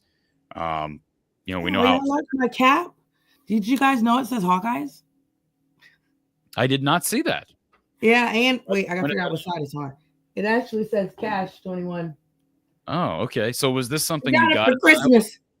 Oh, it was a special order. It was special. Yeah, order. special. They got it embroidered, and I got it for Christmas. So we're gonna get the hat Snuggie combo at some point. I'm assuming. That sounds crazy, but the Snuggies don't come with it, so you can do it. I know, y'all know I love the Snuggie. All right, folks. Man, we better log off. We got a tie game in the college semifinals, Notre Dame and Penn State. So, folks, appreciate you all being here. If you're interested in sponsoring the show, email me, info@fromthehawkeyeofthestorm.com. You can also support by means of Venmo, PayPal, Cash App in the description. Be sure you subscribe and hit the like button on your way out. And we'll be back on Sunday. The Hawkeyes will play Indiana. The men will play Indiana on Saturday. Kachine, appreciate you taking the time, even though I know you're still recovering from being under the weather. Yeah. Whatever this holiday, whatever this is, boy, don't catch it because it stays with you for a long time. It's lingering. We hope you and Sid Falter both get back quickly. So, yeah. For Kachine Alexander, I'm Corey Browder from the Hawkeye of the Storm. Folks, have a great night, and we will talk to you soon.